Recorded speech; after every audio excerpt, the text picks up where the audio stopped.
Welcome to Chronic Combat Conversations, a live look at our best bets, picks, and predictions for every UFC event. With your hosts, TB Scouting MMA and The Guru back again for UFC 294. Islam Makhachev defending his lightweight belt again against the featherweight GOAT, your featherweight champion, Alexander Volkanovski. And for your co-main event, you've got a middleweight banger between former welterweight champion Kamaru Usman and phenom Khamzat Chimaev. Unbelievable. I mean, that is like TV likes to bust my chops, but this is a title contender eliminator. That's facts. Dana White confirmed it. But before we can get into this crazy card from Fight Island, we've got the GOAT in the building. Make sure you're checking him out on Patreon, Fury's Fight Picks. If you're not already, dude is killing it in MMA. I mean, premier handicapper for a better part of a decade. My goodness, Luca Fury blessing the podcast. Thank you so much for joining us once again, my friend. That's my honor to be here. Always fun to talk fights with some fellow educated fans. Actually, we're just talking quite a bit off air with you guys about some fun MMA happenings. So certainly in the mood to talk some MMA and excited to do so for a great card with 294. Definitely. Certainly exciting. We got a lot of guys that haven't fought in a while in Abu Dhabi, guys that don't have to worry about the visas coming over. So a few guys about to get some matchups in that we've been waiting to see. Now, coming along with that, we got some extremely wide lines on the card. So our job here is to navigate the landmines, find the heavy dog spots that you want to hit and profit off of, and just have a good time, right? So before we can get into all that, like Guru said, if you're not already following Luca Fury's Fight Picks, you're messing up. So go fix that real quick. Then please throw a like on our video. Subscribe to the channel if you haven't already. Costs you nothing. And as you can see, we got the best bets, the best guests, and always free picks. Bringing the heat, Luca Fury. I mean, without further ado, what the people came for. We got the rematch on 10 days' notice. The lightweight title bout. Islam Makhachev, Alexander the Great Volkanovski. Minus 285 for Makhachev, plus 230 for Volkanovski. The lines are a bit closer this time around after the last matchup. Man, this is a fight that I'm looking forward to. It just comes down to, was Volk as prepared as he could be on 10 days' notice? I'm not so sure.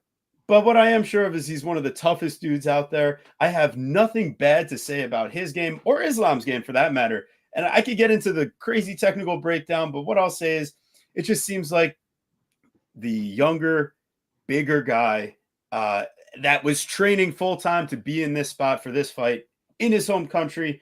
I got to imagine Islam brings it home. And at a shorter line than last time, there's actually a little bit of inherent value on the bone. There's a couple spots on this card you kind of have to have a parlay. As much as I hate it, but Islam would have to be one of those pieces for me from a line value perspective. You're getting a guy shorter than minus 300 that we've seen at that minus 500 to minus 1,000 line in the past. He's got every single skill you could look for. And yes, he's taken a loss before, but I think his defensive striking, offensive striking, and overall game have just improved so much all around since then. So I got to take Islam. I love Volkanovski. He's probably top 2 favorite fighter for me. And I respect him so much. I think he lasted the distance again. So Islam by decision. What do you got, Guru?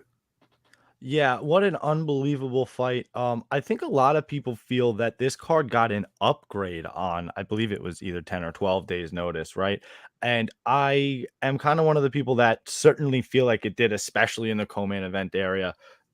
This fight is certainly interesting from a lot of different perspectives. I think one of the major caveats of breaking down this fight has almost nothing to do with the stylistic matchups, and it almost has everything to do with, and maybe it's me as a silly fan putting too much into it, but I think so much has to do with Volkanovski, like you said, being prepared on a full camp and in Australia versus off the couch 10, 12 days. And again, off the couch, this guy's always staying in shape. But to go to Abu Dhabi, which is, where Islam is a transplant. I mean, the fans will be absolutely rampant and ravaging for him. I just think that energy and that momentum means a lot. You want to talk about judges, you can go there too. There's nothing that makes me feel that the line should be closer than last time. And that's kind of the part where I'm just really excited to get a piece of Islam in a card where like you said, TB, I mean, just landmine city. Sure, it was a close, great fight, but I think that was Volkanovski's best shot. When you shoot at the king, you best not miss. I mean, I think he got about as close as he's gonna fucking get, and he just didn't come away with it.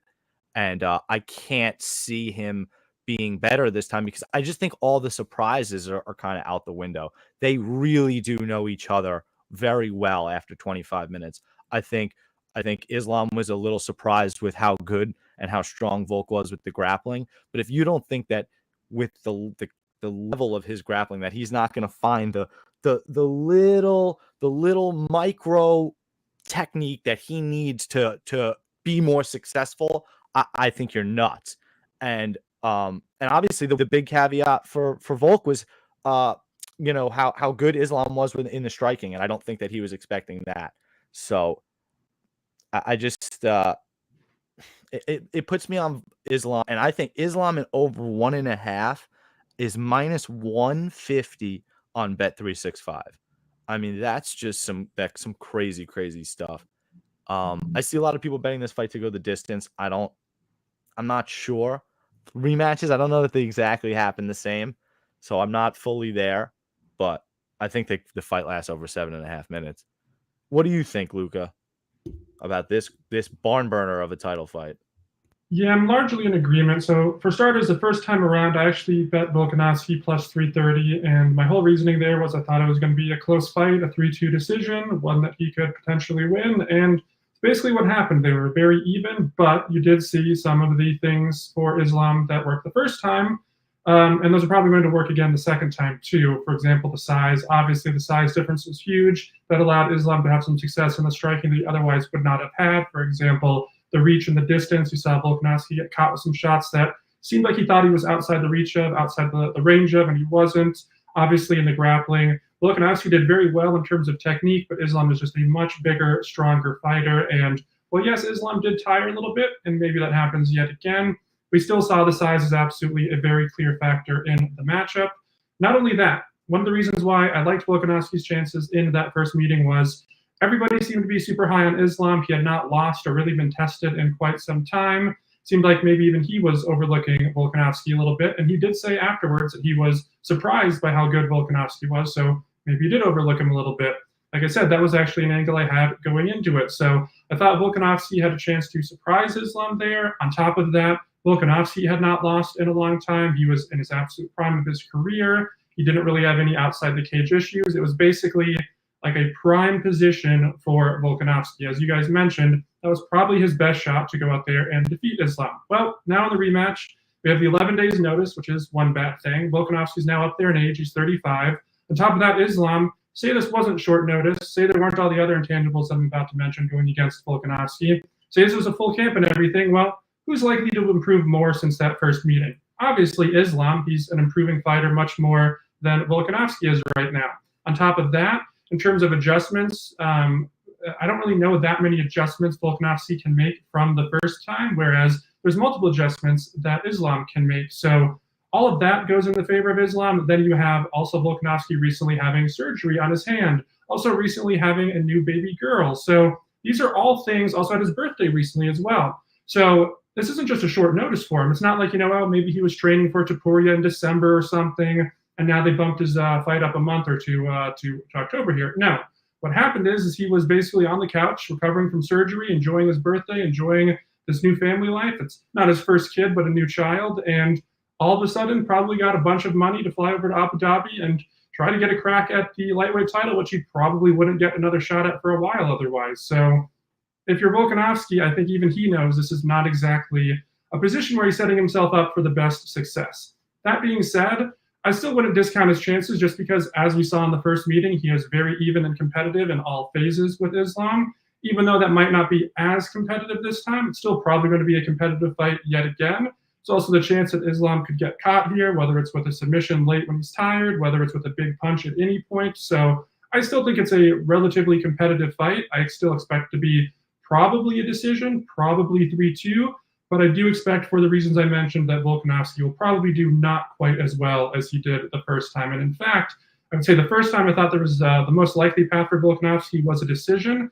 Given the things I just mentioned, I'm actually thinking that maybe the best chance for him this time might actually be a finish. I'm not quite so sure that he's going to be able to do as well in a 5-rounder this time. Because look at, for example, last thing I'll say here, Chad Mendes against Conor McGregor. You have a cardio machine in Chad Mendes, a guy who basically wins fights on his cardio, going against Conor McGregor, whose biggest kryptonite is cardio, loses fights based on cardio. That was a short notice fight about a week and a half, just like this. Everybody expected the cardio to be a big factor for Mendes. Well, who actually gassed out there? It was Chad, because he was on vacation, out there hunting, not training at all. It was not a typical short notice fight where he was in camp, in shape. And so it's something to note that a guy like Volkanovski, who, yes, he is a cardio machine. Yes, he is very well-rounded. Yes, he is a consummate professional. We've seen in these situations in the past, they don't always look with those, show up with those same exact traits and abilities that we're used to. So if you're basing this based on the absolute best version of Volkanovski, I think a slight edge to Islam, all the intangibles and everything else, a slightly bigger edge to Islam, but still expect a competitive fight, but I'll go with Islam by decision. I like it. I like it. I'm with you there. The Islam by decision. I think the difference, like Guru said, usually rematches don't play out exactly the same. And it was so great. Kairos comes in the chat. My man, what if it turned out to be lopsided? And I think that might be the difference in this fight, is that there might be more extended moments of maybe boring, quote unquote boring, but of more success sustained for longer periods for Islam in this matchup. Very interestingly, the line was much better earlier in the week, a couple days ago, and then now I check DraftKings and Bet365 both have it at even money, -115, -120, but on FanDuel right now, and I doubt it'll last long, you can touch will fight go the distance at +102.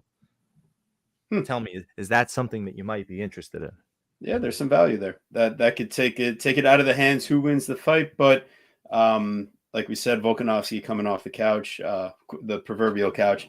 I'm sure he's been like actively training, but yeah, I mean, like we said, things are different here. I don't think Volk gets finished though.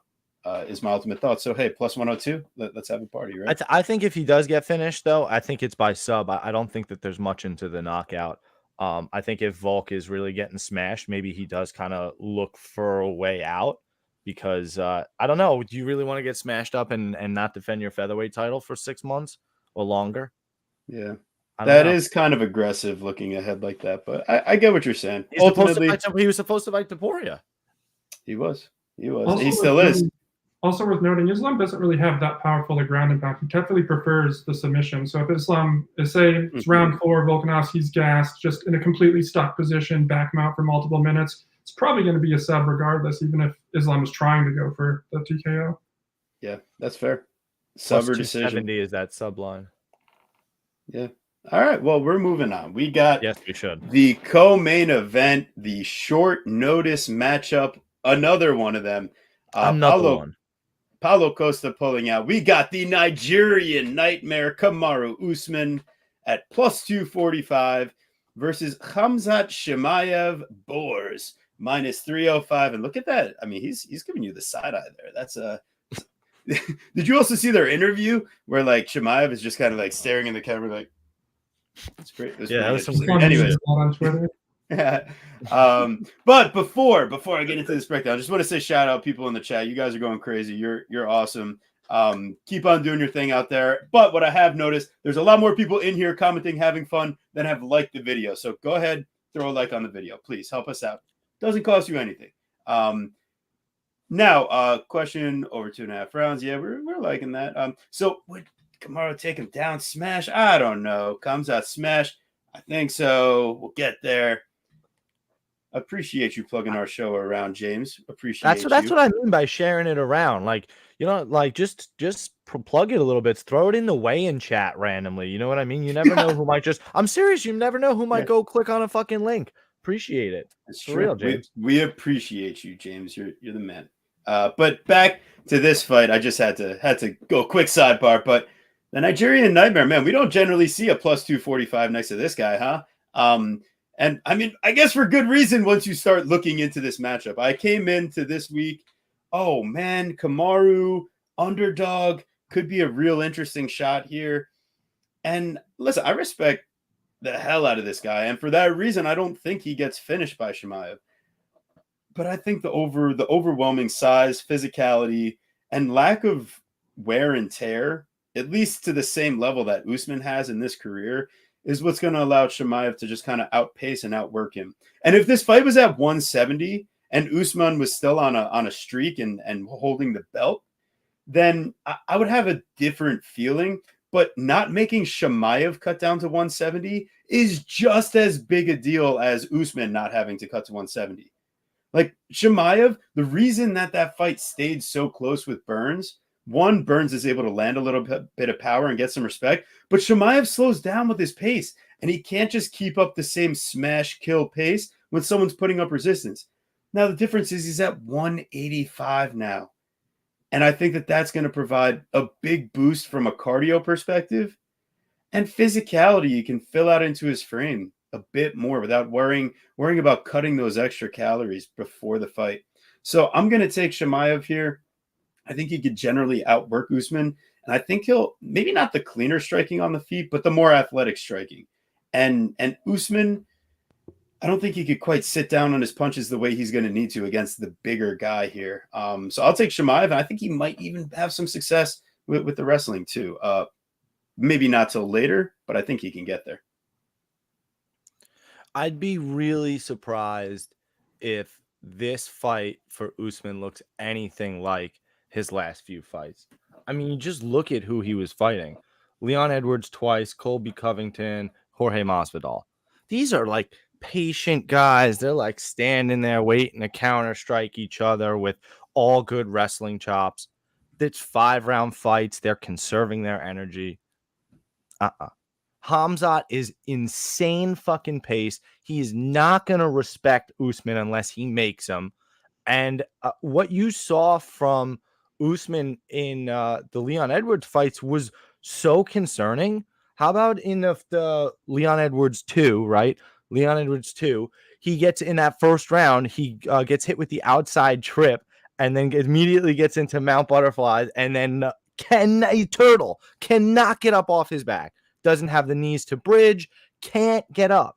Okay. Then you look at Leon fight 3. Leon's got him in a fucking choke. Leon's got his back. Leon's got a triangle, a body triangle in. You don't think if Khamzat's got that, he's choking this dude out? I think he will. Like, it's problematic. So, I really like Khamzat in this spot. Like Luca and I were talking about on Twitter earlier today, Luca said that Usman's knees are held up by bubblegum and toothpicks, and they basically are. I mean, he couldn't walk up the stairs, right? He can't run. He has to be on the bike.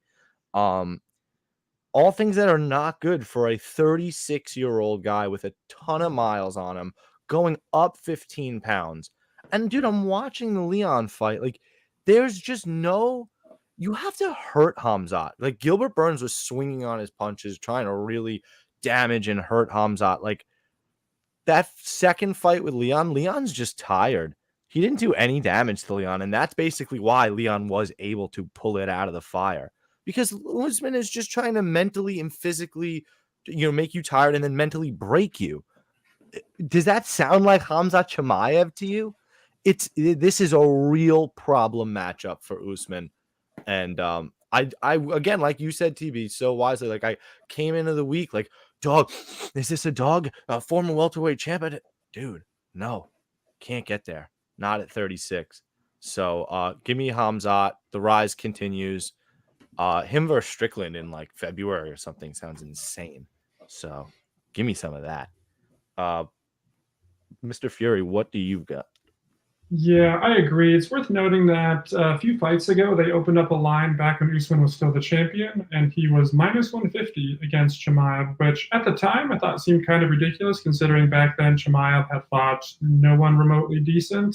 This was before the Gilbert Burns fight, I believe, and Usman obviously was still the champion. We hadn't seen the signs of the knee issues or obviously the 2 losses to Leon Edwards in the rematch and then the third fight. So the line obviously much different now, but as someone who is not as high on Chimaev as some others, because again, he hasn't really proven himself yet, I just think this is a disastrous matchup for Kamaru Usman. You're talking about a guy who has looked like a ghost of himself in those 2 Leon Edwards fights. The knees obviously aren't there. We've known about that for a while, but it's really started to show in the fights. And his takedowns have not been good for a while now. And not only that, if you ever had any kind of knee issues, which I don't have knee issues like Kamaru, but I'm very tall, so I do get some knee issues sometimes just from doing random athletic things. My knees just don't like to be very friendly to me.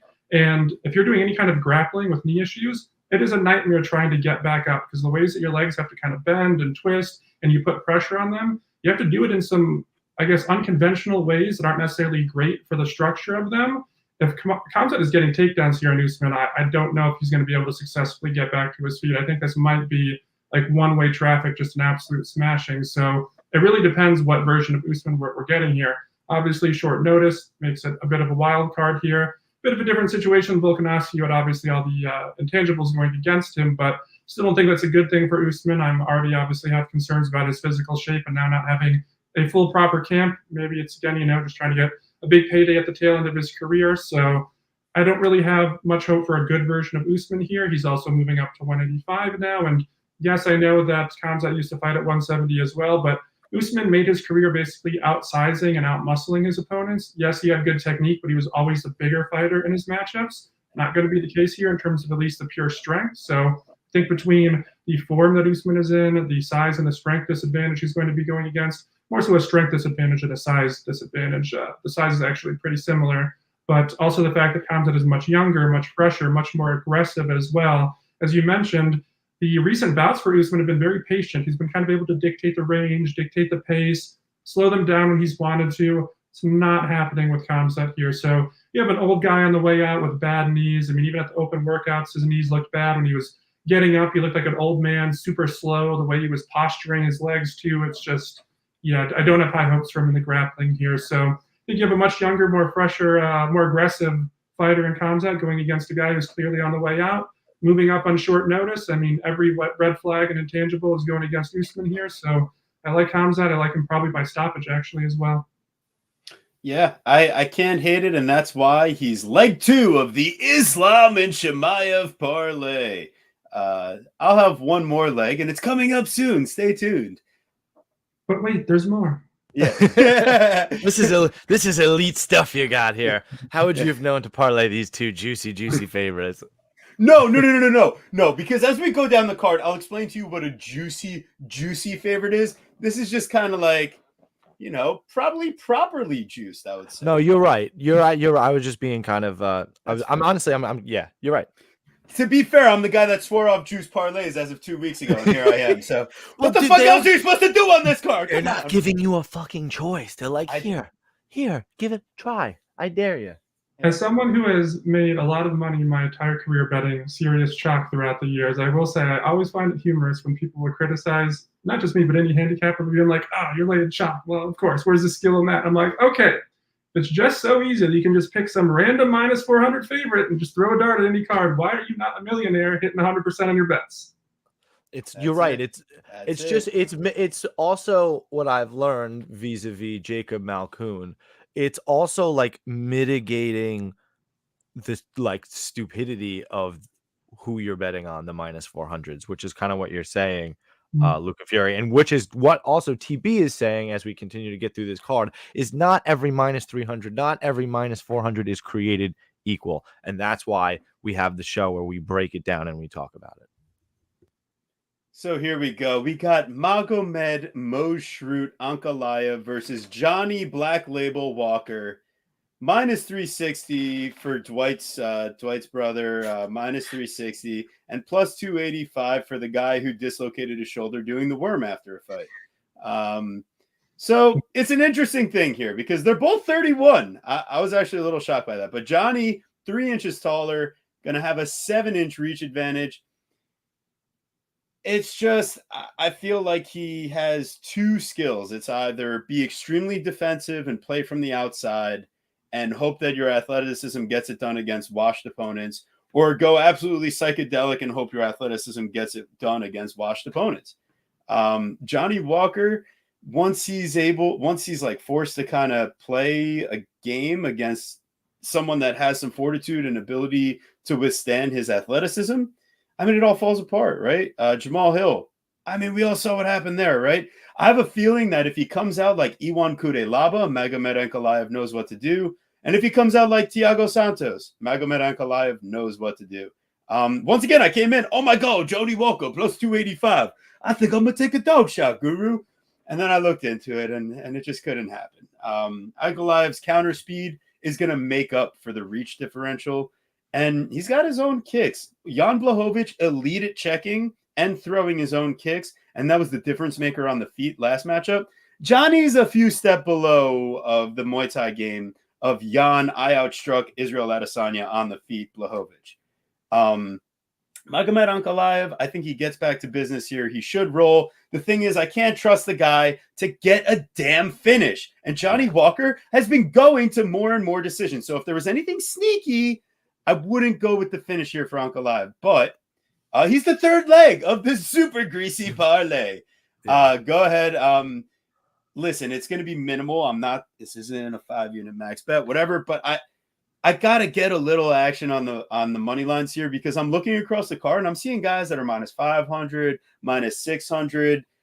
And I think it's more due to the level of their opponents than their actual skills themselves. The fact that you could get Ankalaev, Makhachev, and Chimaev for less than minus 500, given their typical line and their level of skill, it's one of those opportunities that it brought me out of my parlay retirement. So hopefully it won't send me back next week. You never know. You know what it is? This whole school environment for you has you in like a whole research format. So in conclusion, this is why my rationale makes I was legit up till 12:30 the other night before I worked in the morning, working on a lab report for a dissection of a frog heart I did to test contraction and excitation. Oh, I'm gonna text the contraction of that pussy of yours, don't you worry. Anyway, listen, I think that again, part of me was like starting to get a little worried. Oh, Johnny Walker, can he chin him? Can he hurt Ankalaev? And then I'm like, wait a minute, can't we look at what's happened? Last I remember, Johnny Walker was getting electrocuted by Jamal Hill. Remember? He fell, his head hit the cage, he got knocked out 6 more times. It was bad. Since then, he beat Ion Kudelaba, who loves to snatch defeat from the jaws of victory. We've talked about that multiple times on this podcast. Paul Craig, who we love to talk about on this podcast, but has no chin and is very willing to just call it quits. And then Anthony Smith. You broke into my house. You hurt my family. Anthony Smith.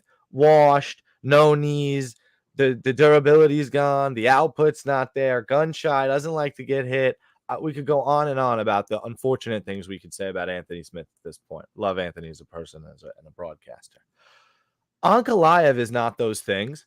I think he's pissed off from the Jan Blachowicz fight. I think he felt that he won, which you probably obviously had a draw. You could argue it either way. A split draw. So obviously one judge had it for each guy. So I get it. He decided not to wrestle. His coaches were so pissed at him. He refused to, and he was much better, obviously, when he did, which of course is an option here, mind you. You're not exactly worried about getting submitted by Johnny Walker. So I like Magomed Ankalaev to take care of it. I think one of the big things, and it's already something TB said, it was the leg kicks. The leg kicks punished Ankalaev. He was unable to walk. And it was the leg kicks from Jan, which are better than Johnny's. And it was Jan checking leg kicks, which Johnny does not. So I think if Johnny decides to come out absolutely reckless and crazy, well, we've seen that with like Ion Kudelaba and Ankalaev put him down twice. And if you try to be patient with Ankalaev, then I think you're just playing right into his game. And I'm going to take Ankalaev as the better counter striker than Johnny Walker. He's going to out decisionate Johnny Walker, even if Johnny's been able to do that for somebody like Anthony Smith. So what do you got here, Luca? You following the favorite trainer? What are you thinking? Yeah, I agree with Ankalaev here for the prediction. The thing with him that I don't like is if you look at his career, when does he ever really win dominant performances from start to finish? Yeah, he goes out there and he finishes. A guy like Kudalaba just charges at him like a complete jackass. But in terms of like going out there in 3-rounders, 5-rounders, there's been times where he's had some pretty clear-cut wins. But generally, if you look at his career, he usually fights down to his level of competition where he'll just kind of do just enough to get by, where we can see him throw more volume. We can see him go for the finish more, but if he sees that he's just doing barely more than his opponent, he's fine staying at that level. He doesn't go out there and aggressively try to get opponents out there for the finish. He doesn't try to put a pace on them and try to wear them out. He doesn't try to get dominant decisions. There's just no point where you see, some fighters go out there and it's like, okay, maybe it's a 2-rounder where they're up 2-0. They have the fight in the bag, but they go, okay, I want to actually go out there, put on an impressive performance, either get this guy out of there, really dominate him in round 3. He doesn't do that. He will just keep on barely coasting. And that's why we've seen him in some close fights. That's why we saw him in that one against Jan that obviously ended in a draw. So maybe if he had gone out there and shown a little bit more aggression in some certain spots, maybe that wouldn't have happened. So that's a concern I do have when you're talking about laying, almost 4-1 on him. That being said, Johnny Walker's an extremely flawed fighter. He has shifted to try to become a more technical fighter, which I do give him credit for. The problem is his technique has not caught up good enough yet. So he tries to be patient. He tries to be more measured and composed, but he doesn't have the proper technique to actually do anything with it. So we saw, like, example, the fight against Anthony Smith. He won it. It was by decision, but did he look great there? No. He looked more composed. He looked more measured, but nothing about that performance made you go, oh, man, Johnny Walker. Suddenly he's a contender now. So he goes out there and fights like an aggressive madman, like Kudalaba, as you guys mentioned. Ankalaev probably will be able to knock him out because we've seen him handle that pressure well. We know Walker doesn't have a good defense or chin. On the flip side, if Walker goes out there and tries to fight a very slow tactical decision, I would still expect Ankalaev to win there. But my concern is, again, he's probably not going to go out there and really win the rounds in a dominant fashion. He's probably going to do just enough. Now, in Abu Dhabi and everything, he'll probably have some bias from the judges, probably have the crowd on his side. So probably shouldn't be a factor, but it is just something to worth note considering, minus 400-ish here. So I still like Ankalaev here in the matchup. I think he's a much better fighter. He should win. It's just if he loses, it's probably him shooting himself in the foot and losing a fight that he really should not lose based on the skill. I think to your point, when he's fighting to the level of his competition, I think what it is, it's just him being way too willing to play it safe. Mm-hmm. And that tentativeness, or kind of obviously, I think it cost him versus Jan Blachowicz. And I really do think that Johnny Walker's style is going to play right into Ankalaev. And it's going to be up to Johnny Walker on some level to decide whether the fight's going to be good or not. Because if Johnny rushes forward, Ankalaev will put him down and it'll be a fun fight.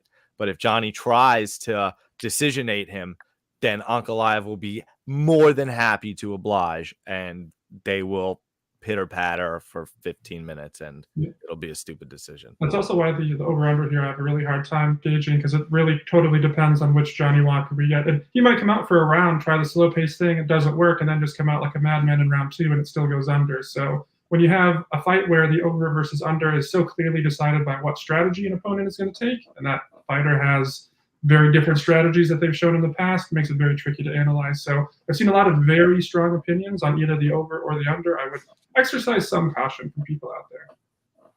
I love it. Yeah, I think there's too much variance. I was kind of thinking about the over, but to your point, I think let's stay away from that one. Oh, baby, this is where it starts getting greasy. This is what I'm talking about, Guru. We got I don't know. Do you not know? Ikram Aliskerov at minus 625 versus Wario Alves at plus 455. This guy coming in, Wario Alves moving up to 185. Short notice, replacing Nasruddin Imavov. I don't necessarily have an issue with Ikram being the favorite. I have an extreme issue with seeing a minus 625 here. And I'm going to stay away from touching the money line. What I do think there's value on is playing in, is that it's supposed to be under 1.5 at minus 180. So if there was anything that I was kind of interested in, it would be that. For the fight to be under, I think Warley's going to come out with pace, with aggression. You saw it in the time that he pulled what was it? Was it a short? No, it wasn't short notice, but he fought last time on Fight Island, Abu Dhabi. He came out and he gets the win against Munir Lazzez. But So I think the difference in this matchup is I think that Aliskerov has a bit better grappling to go into in his back pocket. But I hate his striking. I really think he's not a great defensive striker. I think he has the power differential in most matchups.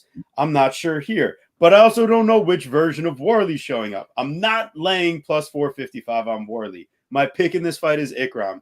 I just have major beef with minus 625 when there's much better fighters on this card that are probably more deserving of a line like that. So he doesn't make it into the greasy parlay. My parlay is done. But Ikram, I would say it's the under 1.5 if you want him, because the deeper it goes, that cardio. Oh, the Chad Hanekom fight was a great look. You don't love it. So I like the under. I like Ikram, but it's gross. You're gross. No, listen, what I don't like is Warley Alves coming up in weight against a guy that just absolutely murdered Phil Hawes. I mean, what would you line Phil Hawes versus Warley Alves? At least that's an interesting, more competitive fight to me than this one. I don't, to your point, I'll be very sad if Aliskerov loses, but to your point, you really can't touch a minus 600. It's like the book is just they're forcing what you. What value does that even add into your parlay? Like, what do you get, an extra 10 cents? Like, you're a fucking degenerate. Just don't do it. Yeah. I think to your point, you should probably look more into like Aliskerov even by finish, which is probably even still like a juiced up like minus 250. I just think that he smashes, bro. I mean, the way that he put out Phil Hawes in a fight that he was supposed to wrestle him was, and dude, we were there. Don't you remember how devastating it was? Phil Hawes was like asleep for a long time. Right, but the first 90 seconds of that fight where Phil Hawes is landing at will and showing that Ikram has a 40% striking defense, Ikram Aliskerov. That's obviously not okay. And obviously, again, I didn't say that you're picking Warley, but like he's not the guy that's going to make him pay. He's a grappler to begin with. Like it's just not happening. I know. I'm just very safe. He's very safe. So take Ikram round one prop and do it super small. I wouldn't feel as, I mean, round one or two. I mean, obviously Ikram has a ton of round one finishes, but I wouldn't be adverse to playing it at round two either. Like, just as a grouping or whatever. But Ikram should, I mean, just the finish. Warley usually loses by finish in round two, to your point. If he loses by finish, it's in round two. So and maybe Ikram round two could be interesting. And we all know the story. The one loss Ikram has is to Khamzat Chimaev, and he stuffed all the takedowns. So he can fight, is the moral of the story. Warley Alves is getting served on a silver platter because, don't remember, he's taking this fight on short notice. He was supposed to fight Paulo Costa, and then then that fight never really actually materialized. And then he was supposed to fight Imavov, which was going to be a very interesting fight. And nope, he gets Warley Alves. I don't think he's pulling a Munir Lazzez here. So, nah. But I get it. Luca, is this one of the juicy, chalked up favorites that you could see yourself making money on, or is this one of the dog shots you got to take a sprinkle on, or are you just very happy to pass this one? Because I know you, of all people, are maybe one of the most specific about your spots that you lay money on. I'm somebody who lacks discipline, Oh but my you do not. God. Finish your sentence. God, I'm long-winded. Sorry. I like to talk to Luca. Yeah, this is a total pass for me. I have absolutely no interest here. I mean, I agree that Ikram should win, but the thing is, as you guys mentioned, he's a massive favorite, 6 to 7 to 1, depending where you're looking here. In the case of Alves, I mean, he has one win over the last 4 years. He's not looked good in any of those fights. He came to the UFC many years ago as a legitimate prospect. I believe it was off of Tough Brazil. He was undefeated and just never really improved at all. Like, literally, he never improved any aspect of his game. It's actually kind of wild. Maybe his striking got ever so slightly refined. Maybe there was some areas that made very subtle improvement. But in terms of what actually was costing him in fights, what were the noticeable issues that he needed to work on, zero improvement to them. He gasses quickly. That's why, as you guys mentioned, he does tend to get finished in round 2. And not only does he get finished, I mean, look at some of the finishes he has. Getting stopped with strikes by James Krause, who's mostly a decision guy with the striking. Getting submitted by a triangle choke from Randy Brown. I mean, Alves is supposed to be best on the mat. Losing a decision to Nicholas Dalby last time out. Dalby who gasses as well. So these are not just losses from Alves. These are bad performances. And he's losing to guys who are finishing him in ways that don't usually finish their opponents. It's like, okay, if he loses to Randy Brown, maybe it's by an errant punch or maybe a decision where he tires out. Same thing for James Krause. He gets decision. I wouldn't expect him to get knocked out by Krause. I wouldn't expect him to get triangle choked by Randy Brown. So, again, you got to know what you're getting with here with Alves. He's not reliable, and when he loses, he usually loses in a pretty bad way. He has one win, again, as I mentioned, in the last 4 years. This seems like he's just going to go in there, probably eat a good shot or get in a bad position, phone it in, take his cash grab, and be on the way out. So, with that said, I do expect fully Ikram to get the win here, but as you guys mentioned, what is really the point of laying a minus 700? If you lay it straight, it's a massive risk to win so little. And Ikram's not exactly a super high-level, consistent, proven guy either. He has some flaws, a variety of them, in fact. So is he really the type of guy you want to lay 7 to 1 on? Not for me. So yeah, just kind of a pass, but I do expect the decided favorite to go out there and get his hand raised. Amen. On we move. Teaching us spitting that game. That game. Always something to learn here on Chronic Combat, and we always got our ears open. That's for sure. We got Saeed Not That Nurmagomedov versus Muin Tajik Gafurov. And I say that because Saeed Nurmagomedov is not actually, brother, cousin, anything with Khabib. And you can see it. He's more close family friends, but not related. Exactly. But see, that's why they're close family friends. He's the kickboxing friend, he's the explosive spinning attack friend.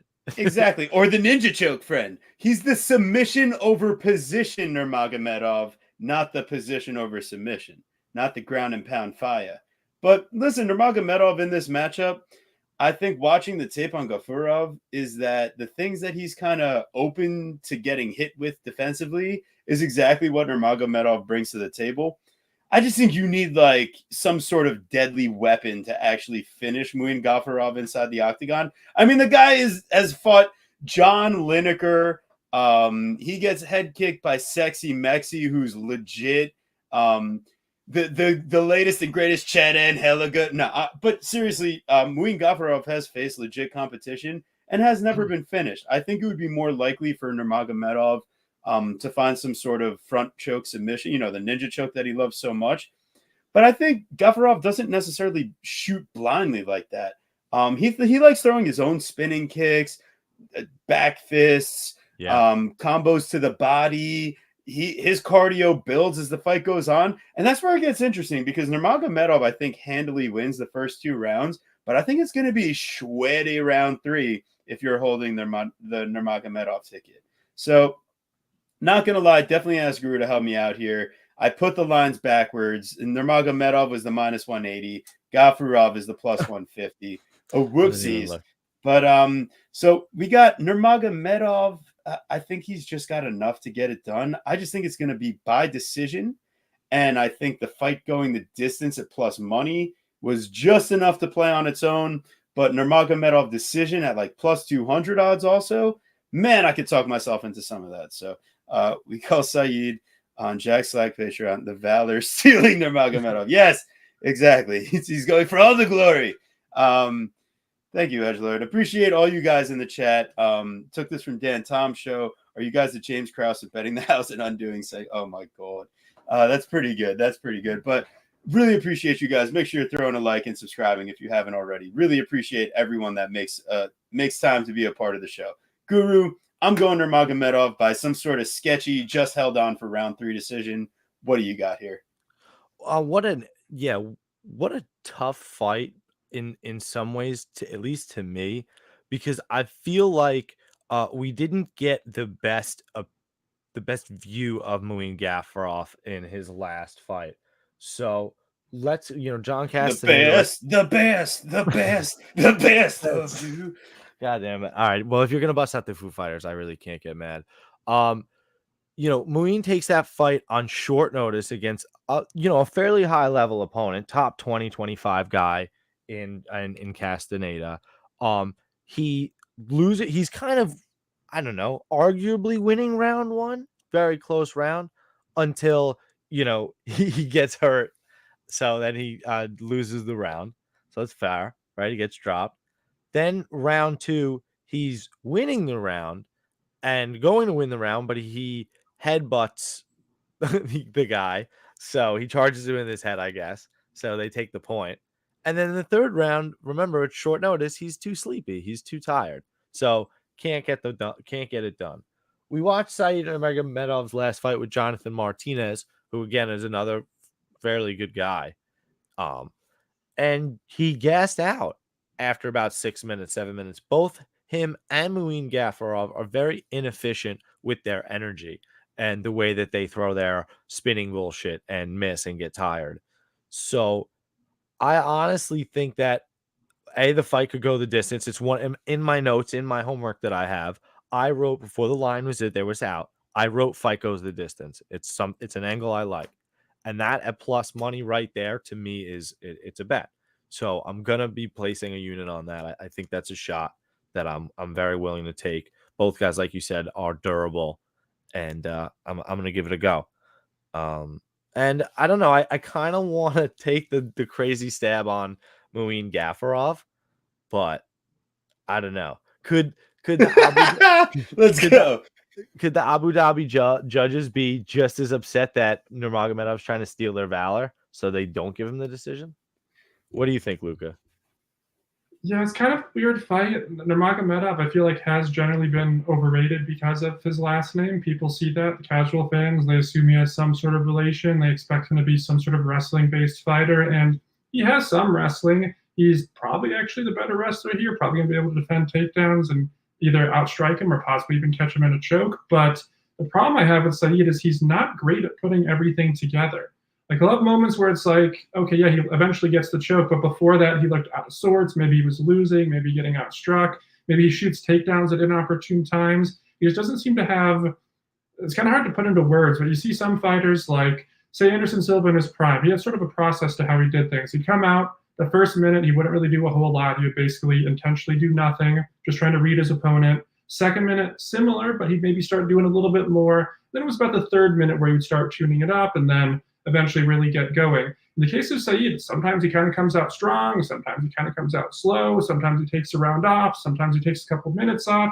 There's just a very disjointed nature to his game. Doesn't seem like he goes in there with a very strict game plan, or if he does, it doesn't seem like he follows it. Again, he's just kind of trying one thing, trying another. Almost seems like a guy who's kind of still learning in the cage. And so I do think skill-wise, probably has a volume advantage here, probably can defend any takedowns, obviously has a threat with the ninja choke. So I think he probably ends up winning a decision, but if we see some moments where he's getting grinded up against the cage, maybe even getting outstruck at times on the feet just because he's not being that effective, not necessarily because his opponent's doing anything great, but just because Saeed having one of those lapses, could end up seeing a potentially close decision here. So for me, from a money line perspective, I don't lean anything, but I do lean more towards the over than anything else here.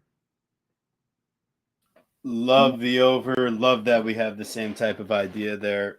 Definitely makes me feel good. And this is another one of TB's extended family. If you copy paste in my face onto Gafurov, what do you think?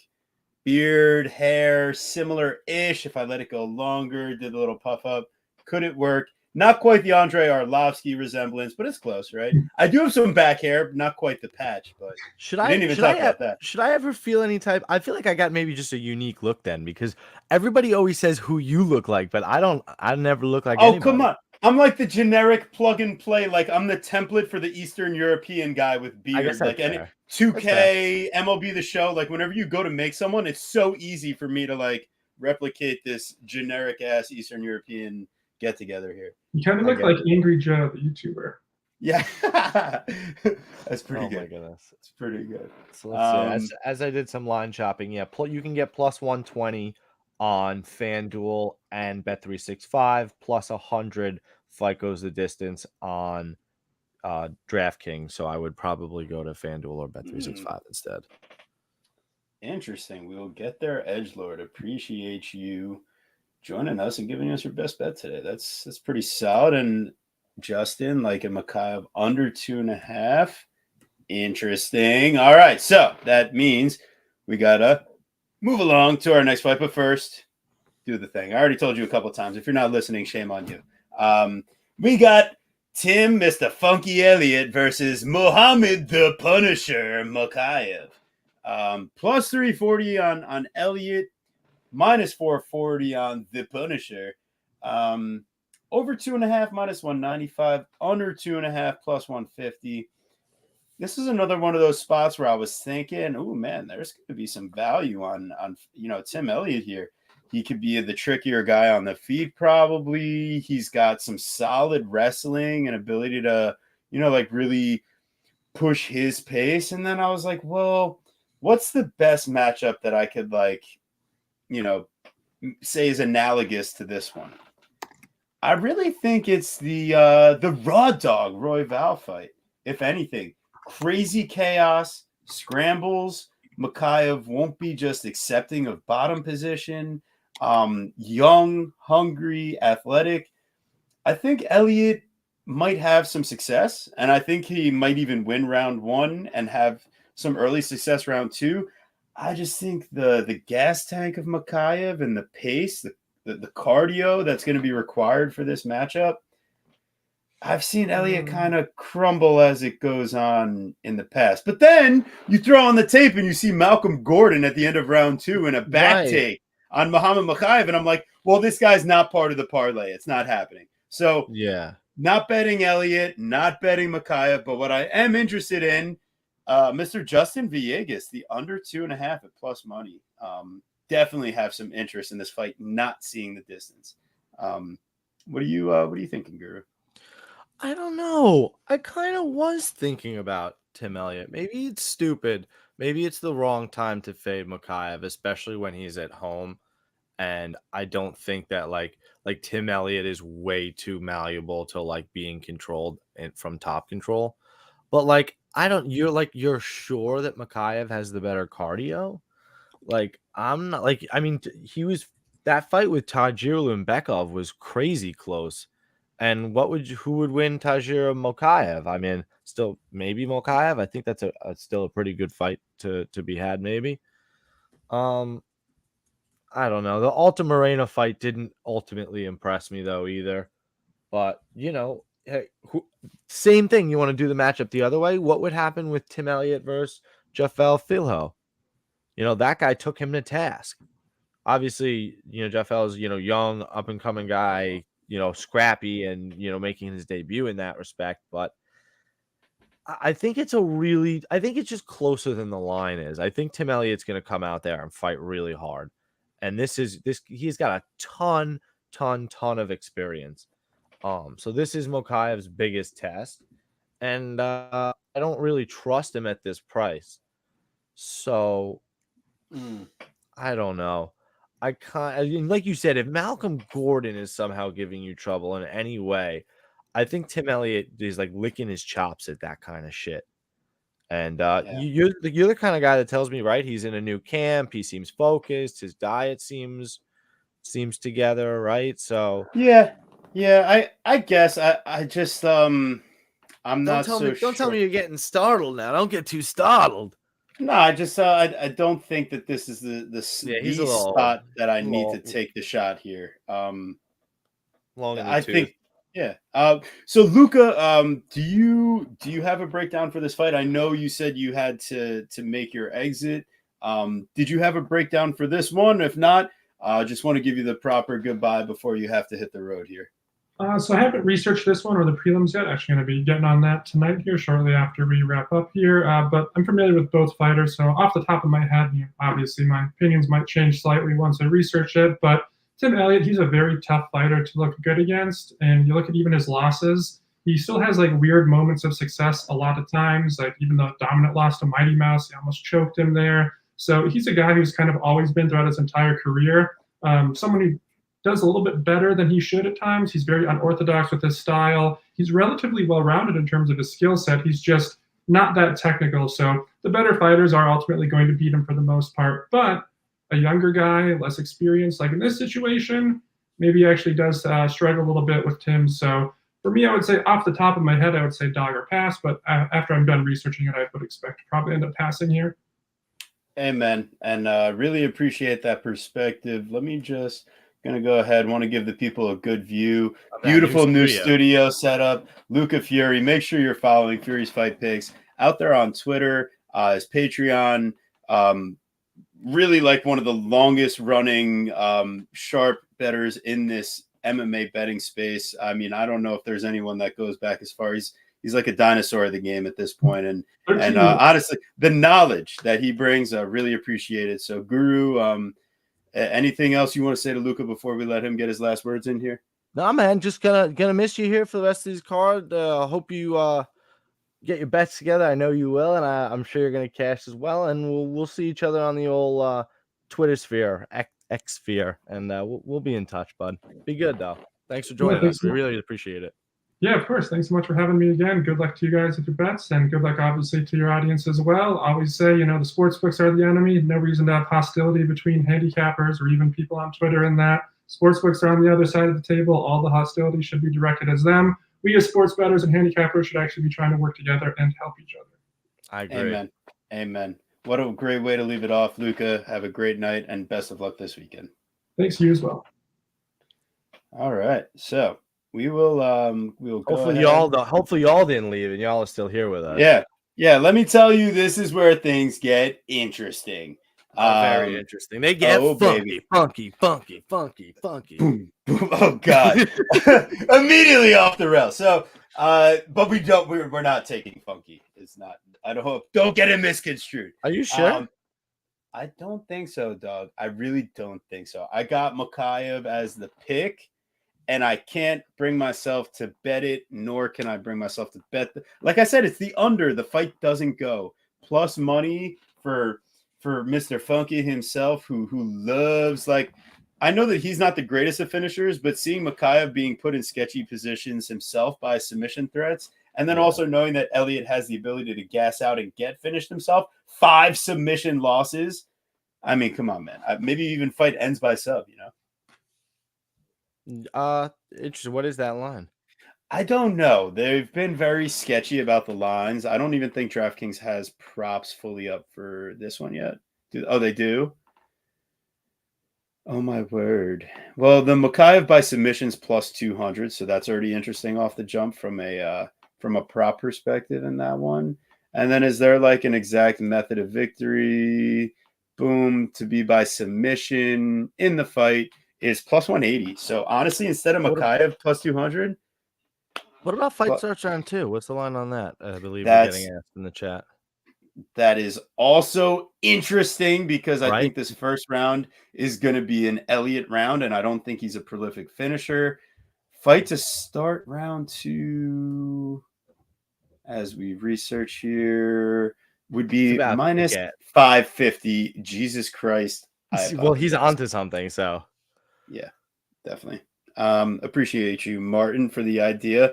4 ounce of freedom. Wait, he just got here. Start over. Would it be awkward if we had him join as a guest mid card? We could use his betting perspective, right? Listen, hey, if you're still here, bud, and you want to join, Zach, shoot me a DM on Twitter, and I'll send you Send you the thing.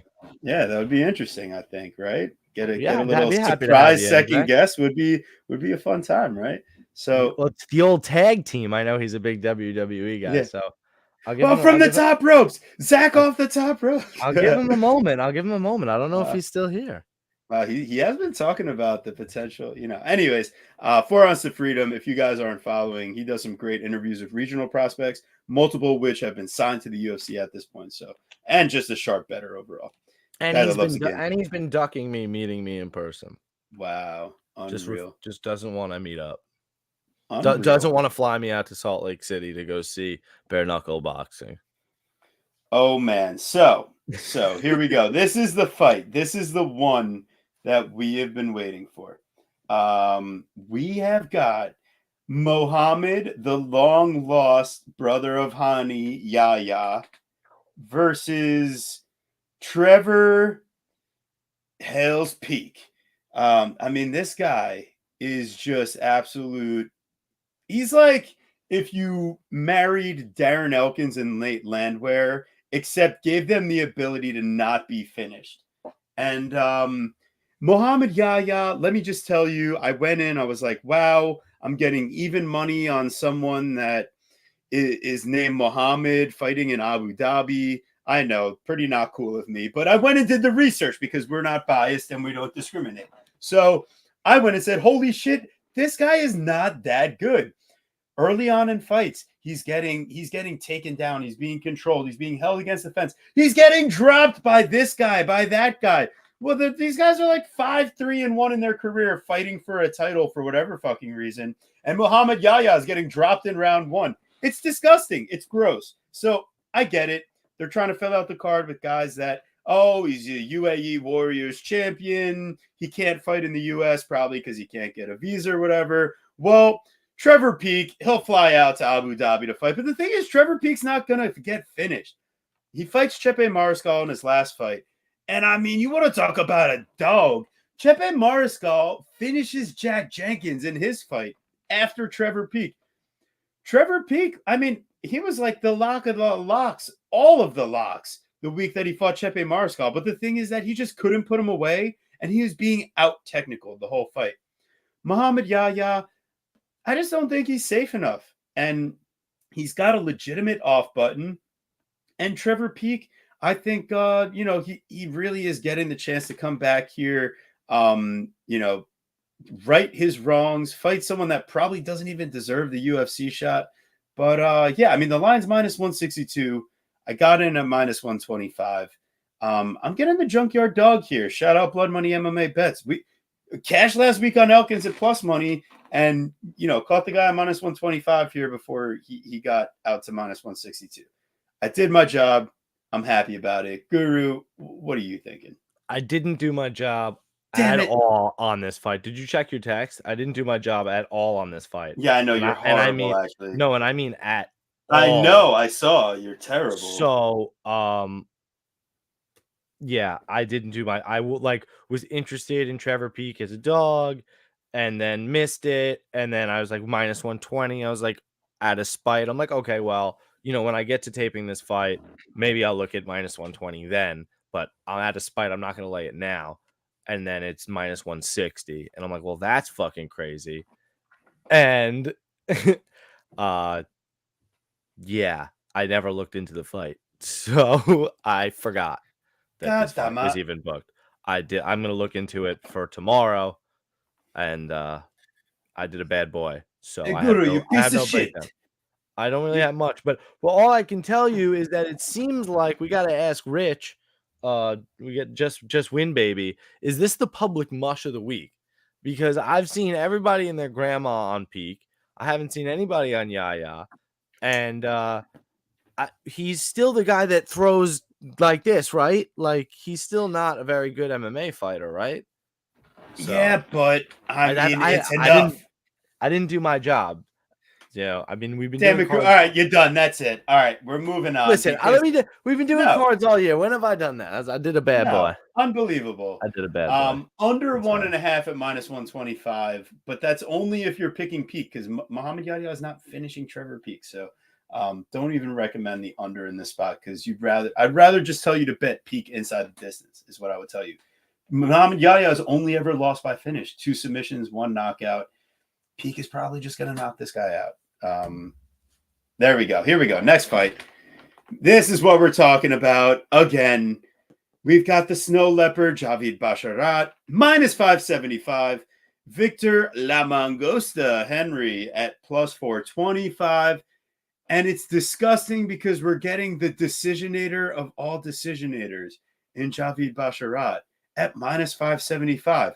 And if you're getting into a volume battle and wrestling and this and that with Victor La Mangosta Henry, you probably shouldn't be minus 575. Just on the chance that something happens. I get it. Javid Basharat's my pick. I think Basharat does win this fight, but I think it's going to continue to be close. Mateusz Mendonça, look at his matchup against Nate Maness following Javid Basharat. That's what Javid Basharat should have been doing, quite frankly. But no, I actually kind of think Farid is the better Basharat. There, I said it. I did it, didn't I? Just like Gabriel's the better Bonfim, I think that Javid, while he might not run into ultimate trouble here, like why the fuck are you parlaying him at minus 575 is my question. What does that add to your parlay as you watch him for 15 minutes getting a close fight going to decision? So I like Victor Henry in general. I think he's a solid fighter. He might still lose this matchup.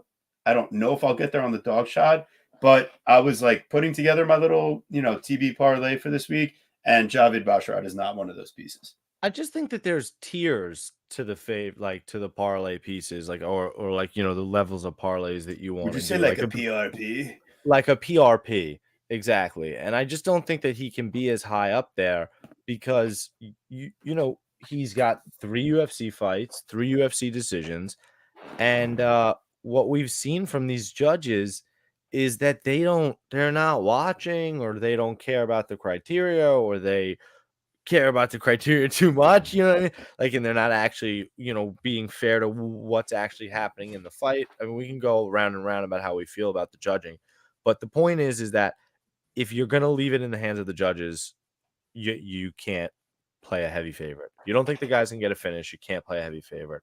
So I'm not convinced that he's going to finish a guy that's a very solid veteran that's never been finished before. So Javi Basharat, sorry, bud, you're lower down on the PRP.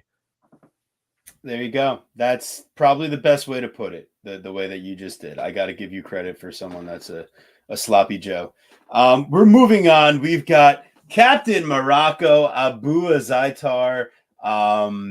He's sharing first names with the location where they're having this fight. The brother Abus versus Cedric Dumas, the Reaper. Oh, man, this is going to be quite the matchup. I feel like, Dumas he was originally matched up with Azaitar for his debut, and Azaitar pulled out on short notice. That's what led to Josh Frem getting that matchup and kind of coming out with the big surprise victory.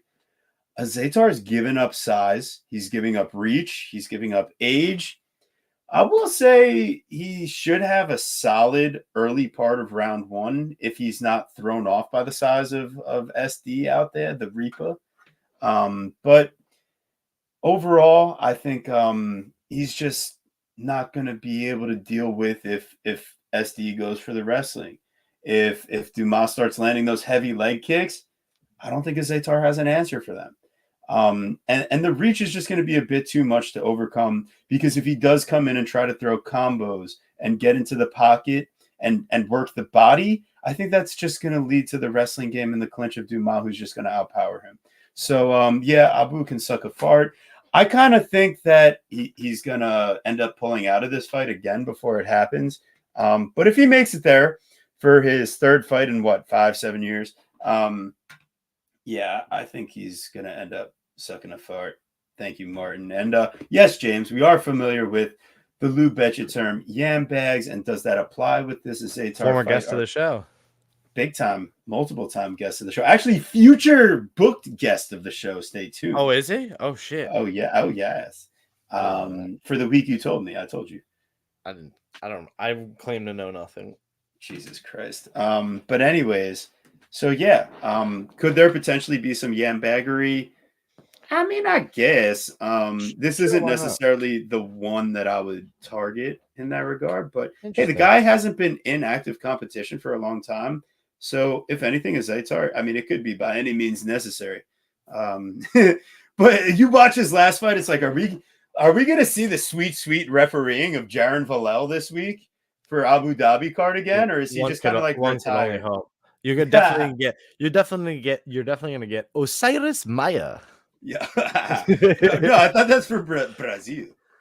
Is it? You piece of shit. I don't think so. Maya, like Damian Maya, Jennifer Yeah. Maya, Brazilian. Osiris Maya, Brazilian. Is that isn't it? Yeah. Whatever. All right, whatever. We're So gonna anyway, look it up. I got Dumas here, the Reaper. I think he's real. I think he's actually really safe here, and the reason is that Abu's path to victory is a round 1 knockout, Yeah. right? Homie has 7 round 1 finishes. Oh, you're talking about Abu. Okay, that's a lot. Yeah, he's got 7 round 1 finishes, 1 in round 2, and then 6 decisions. He hasn't fought since he fought. Well, oh my God, what's his face? I don't know. I watched I would watch the hell. Wow, Guru is really struggling. Make sure you're throwing a like to support Guru here. Yeah. I didn't realize I missed the Barrier fight. That's funny as fuck. I forgot that fight even happened. I watched him fight You Vitor suck. Miranda. My God. Vitor Miranda. Whatever. I learned all I needed to learn, and that's the fucking point. The point is that the guy needs a round 1 knockout. He can't stop takedowns, and then he can't also get up. He uses explosiveness instead of technique to get up. And Dumas is actually good enough at takedowns and top control to hold this guy down. So even if he doesn't somehow knock him out, he's just gonna lay on top of him and eventually either smash him or just ride him out to a nice little decision. But I think Dumas is fairly safe. And you've seen that when he was like minus 150 and now he's minus 230. Or is this just a replay of his debut live? No, I think Frem was just like big and physical. Huge. That's and able to withstand the damage. He's going to be huge here. Yeah, those leg kicks on Fremd were really working until Fremd got into the wrestling and actually kind of hurt Dumas. They might run that back one day. Like I'm not convinced that Dumas would lose that fight if they ran it back at some level at some point. Maybe not yet, but eventually. Fair enough. All right. Moving along. Mike Money Breeden versus Anshul King of Lions Jubli. If you're on the Anshul side, you'll probably not end up in jubilation here. Nice. There you go. So Money Breeden, my takeaways watching his fights, getting completely unfair short notice matchups against Terrence McKinney and Alexander Hernandez, 2 guys that he never should have been scheduled to fight against. Then he takes that Natan Levy fight kind of in between. I'm going to go ahead and say it. I kind of thought Mike Breeden won that fight. We were definitely sketched because we were on the Natan Levy side and we were sweating it the whole time. Yeah, I took Mike Breeden and you were happy because you won with Levy.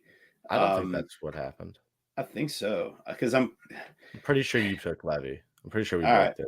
All right. Well, besides the point, I think my takeaway from watching that fight was I do like Mike Breeden's combos. I think he's able to work well for 15 minutes from distance. He actually even has a little bit of wrestling in his own right. It's just shooting for takedowns against Terrence McKinney when you're already getting pulverized isn't going to necessarily work. And Alexander Hernandez in round 1 is a tough guy to deal with, especially when you're not quite the same level as Alexander Hernandez. No offense, Mike Breeden.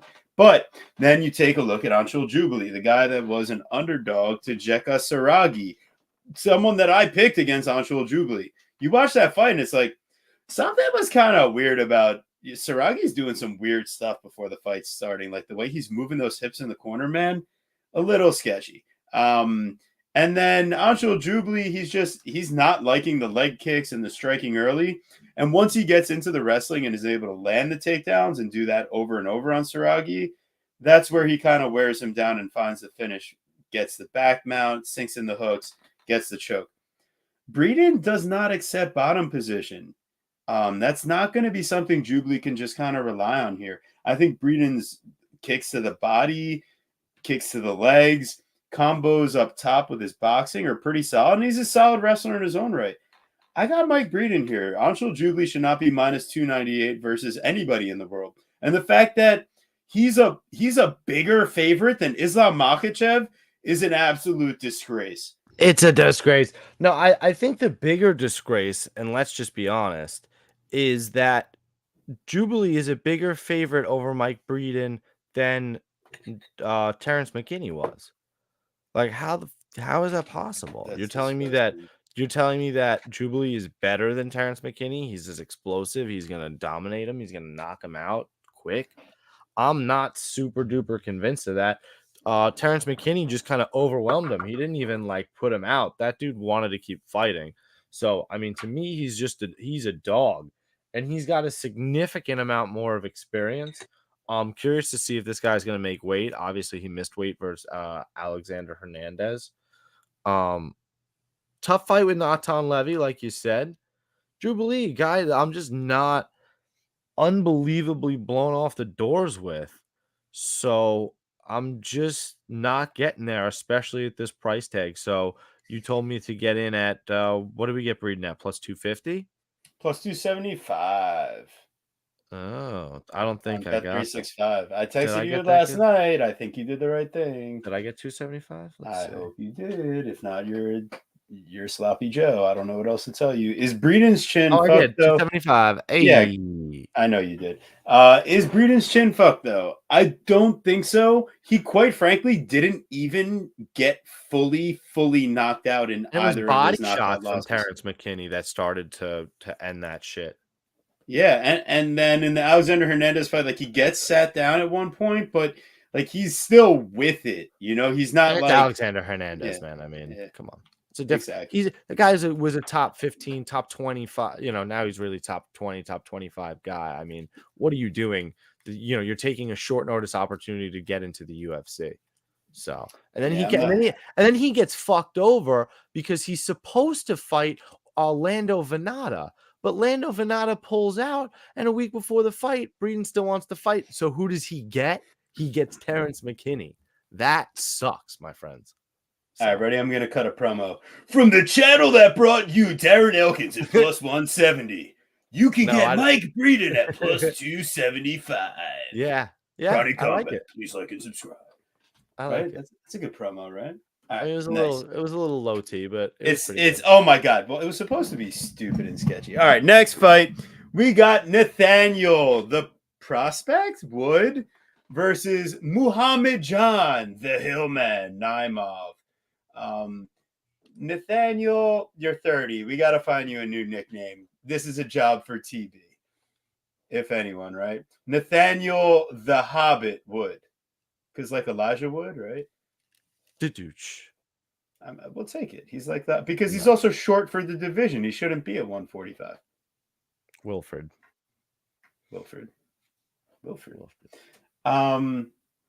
So speaking of physiology and relating back to MMA, the liver is innervated by the vagus nerve, which causes the parasympathetic nervous system to activate. And Nathaniel Wood targets the liver a lot. Yes, he does. Nathaniel Wood also gets his chin checked an awful lot. 2 knockout losses on his record, multiple more knockdowns to add to the equation. So I'm seeing a minus 340 against the guy whose only shot to win the fight is by a flash knockout or knockdown in Muhammad Naimov.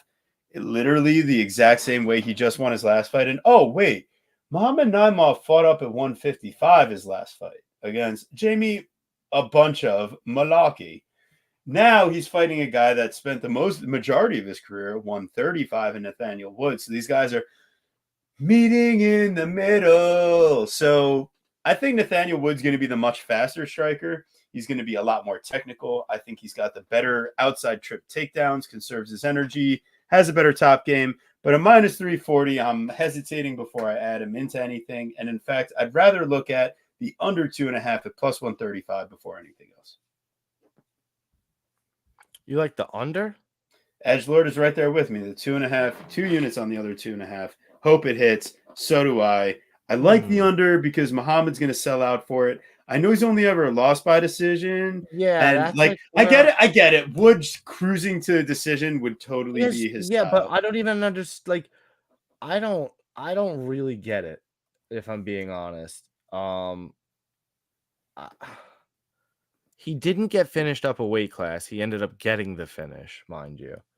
And Wood is the decisionator of all decisionators. Hasn't got a finish since his fight against Jose Quinones in 2019. 1, 2, 3, 4. It's 5 straight decisions for Nathaniel Wood. I think again against a guy in Naimov who has never been finished. I expect Nathaniel Wood to be much faster here. I like his different varied entries. I think that's going to be problematic for Naimov. Sure, maybe he could chin check him. Maybe then take a sprinkle on Naimov by knockout, because at plus 270, I'm sure his knockout prop is going to be fucking nice and tasty. You could take maybe a grandma's couch cushion on that. But I think Wood styles. I think the classic parlay is the Wood over 1.5, the Wood round 3 decision. And then, yeah, I'm not sure. I think I like the other way. I think I like the fight to go the distance, because I just because again, I really just think the finishing side is going to be on Naimov. What makes you think that Wood is going to do something here to finish this guy? If you only like the finishing equity on one side, well, why not just take Naimov finish only, or find a different way? Because I don't know. Damn it, Guru's making sense. We're in Bizarro world. Feels like the NFL could end up cashing the bet, and I look like a fucking Jamoker, but 4-ounce gloves. But I'm just not sold on it. I feel you. I found something else I'm not sold on. Yeah, it's Victoria Dudakova at minus 500. I don't know. There's a lot. I'll even say it. I love Cody about Blood Money Bet. I think he's one of the sharp ones out there, putting out unbelievable content. And he's on Dudakova twice. And I'm just at like minus 340 though. Yeah, that's a much better line. That's true. But she's getting out controlled for that second round against what's her face? Who was the last fight for Dudakova? Silva. Thank you. So she blows out her knee in round 2, and I'm like, oh fuck yes, I bet Silva let's go. We're going to get this round 3. She just, she won round 2. We got good momentum. And Dudakova actually showed some mental fortitude. And that's what kind of keeps me from taking Jinyu Frey, is that I don't think Frey is good enough athletically or finish potential wise to really be the fade spot for Dudakova. Correct. I think this is more just Dudakova is getting someone that's being forced to travel across the world to come see her. And probably get retired. Jinyu Frey, I think she's going to be more dangerous than Dudakova on the feet from distance, from a counter perspective. If Dudakova doesn't respect her and just runs face first in the pocket, like she kind of does typically, there's the outside chance that Jinyu Frey lands that one punch that she did one time in her career for that one knockout win that gets played over and over, that happened over a decade ago. So, yeah, Jinyu Frey, you're probably not going to find that success again. So the thing was that I almost wanted to take Jinyu Frey, because like I was saying, Dudakova versus Silva, she's not getting up off her back. And what you saw versus Jinyu Frey versus Elise Reed was a willingness to all of a sudden start wrestling. And if you're going to be willing to add that wrinkle to your game, that could be problematic, because Jinyu Frey was already a decent Muay Thai clinch striker, whatever. Her big problem is, of course, she doesn't have a lot of output, and she's doesn't have a lot of finishing equity, and of course now she's really old. The big problem here, I think you're right, Edgelord. She is the future, and she's very young. You're not reading it correctly. No, you're glossing over the comment. If you stop moving around, that's funny. Yeah, no, because I don't think she's that good. She's not. I mean, she's 24. I mean, she can. Who knows what she looks like at 30? Is she still in the UFC? Obviously, that'll be an interesting question. But I just feel like Jinyu Fry, especially with the size disadvantage here, like you said, TB, is not going to be athletic enough to pull off the upset. If you're not athletic enough to out athlete Elise Reed, you're not going to do it to Dudakova. So at minus 340, Blood Money's a fucking genius, as always. Yeah, but it's gross, and she's not part of my parlay, and she probably wins a disgusting. You could put, I think she's in the level with Basharat. You know what I mean? Like put her and Basharat. She's like the last line. Yeah, no. Well, is Basharat really your lowest level of confidence on the whole card? I wouldn't exactly call it that. He adds like the least to your parlay.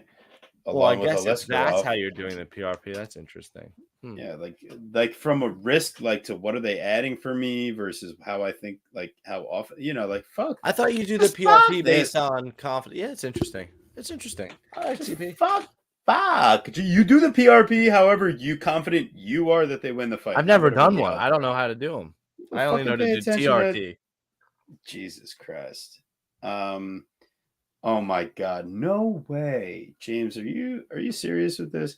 They're saying Jinyu Fry was the backup for Andrade and Zhang in China. That's crazy. Why? Absolutely insane. All right, we're moving on to our last one. We've got Shara Bullet for my Valentine Magomedov. I'm pretty sure he got his bullet because he took his eye taken out by a bullet. I'm just kidding. It's okay. bad. You said just kidding that fast, so it's a bad joke. Yourself. All right. Versus, oh my God, this is funny because Bruno Blindado Silva is fighting the guy that's blindado in one eye. All right, we both had two bad jokes back. Yeah. All right, let's wrap this shit up. Yeah. Shara, it could be really sketchy if he can't keep his distance here. And Bruno talked about coming in with a different approach and like blending his defense and his offense better, but like Shara is not part of my parlays or anything, but I'll pick him. I think Bruno. Yeah. The fact that he's getting like beat on the feet by Brendan Allen, like if he had just gotten taken down and subbed, I can maybe feel differently. He was basically knocked out by Brendan Allen. Yeah, and Brendan Allen decided to try to go submit him, and he might as well have and could have gotten knocked out by Brad Tavares playing 50-50s on the feet, getting rocked a million times.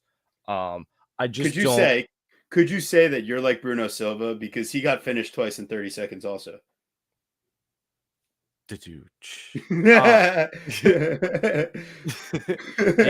Now look who's the edge lord. It's TB over here. Too much homework makes for a crazy edge lord TB. Yeah. I don't really trust Shara. I was really unimpressed with a lot of what I saw from him. Suspect competition. He overswings on a back fist and ends up in a rear naked choke, and he's basically lucky that the round ends right there because it's just not very good. His striking defense is to slide out of range. When he just bounces on his toes the whole time, and when he gets fucking tired of doing that, he fucking stops. And then he stands flat-footed and can get chopped up. I just don't really trust Bruno to fight smart. I don't trust Bruno to have any durability. I don't trust Bruno to, push the pace. So I just think Shara is gonna get it done. My instinct wants to say like my gut says under 1.5, but then my brain is like 7.5 minutes will go so fast. And you just watch Shara on the regional scene right before his 8-second knockout, his fight before that versus Mikhail Ragazoin. He goes the distance. And then the fight before that versus Sergey Madanov. The dude is just taking his sweet ass time. He could maybe take his sweet ass time with Bruno Silva. So I end up not wanting any piece of it. I feel like it's really lame to not have a lot of spots, not have a lot of props, especially after last week where I really don't feel like we had a lot of props either.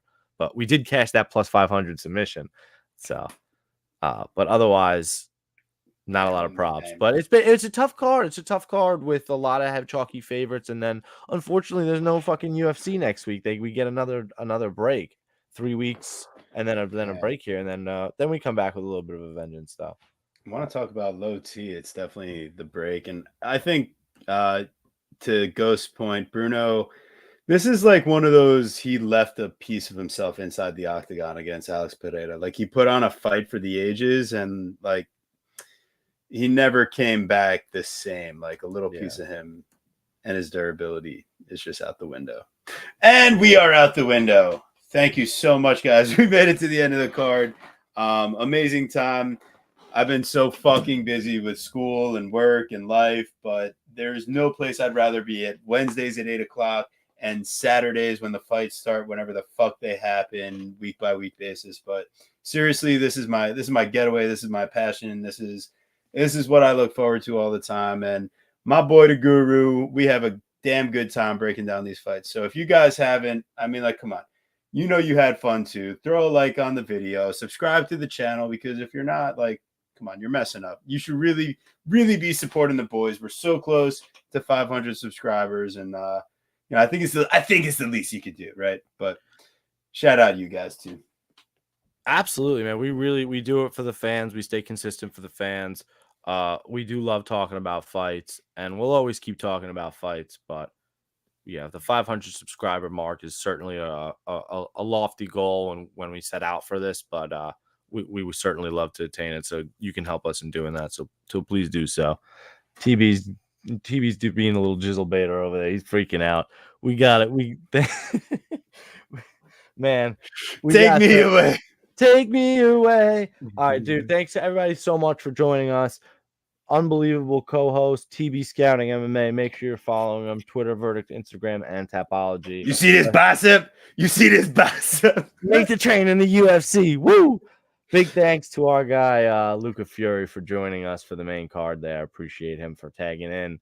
And the Guru Scouting MMA, that's me, tagging out. Make sure you follow me. Twitter, Verdict, Instagram, and Tapology. We're out here doing our thing. Like, share, subscribe, guys. Thank you so much. And we will not see you next week because there are no fights. We will be back in 2 weeks are we back to UFC Vegas?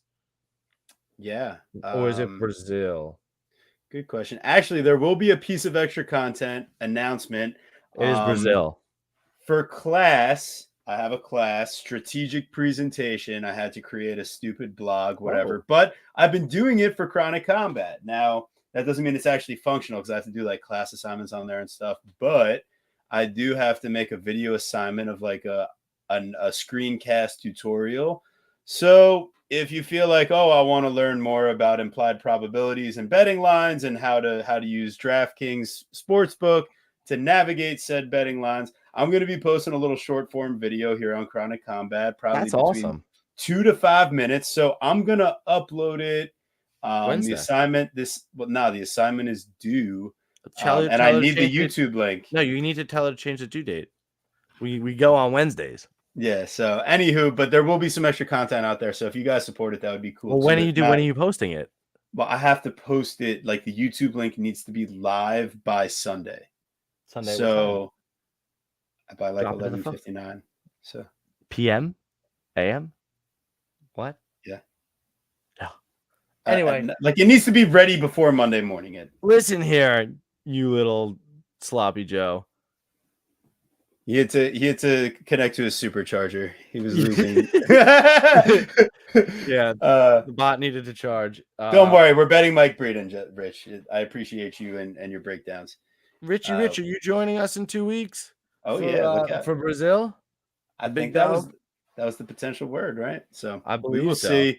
Appreciate you guys before we go on like this for the rest of the night. Yeah, so it's just so you know, so no fights next week. Brazil with Almeida and your new main event of Derek Lewis. And then we're already in 295 with Miocic and the GOAT, John Bone Jones. We're only 2 fights. We're one card away from Jones and Miocic, which is crazy. Only one card away. I mean, other than this weekend. Not to rush away this weekend. All right, it's time to go. We're only one card away.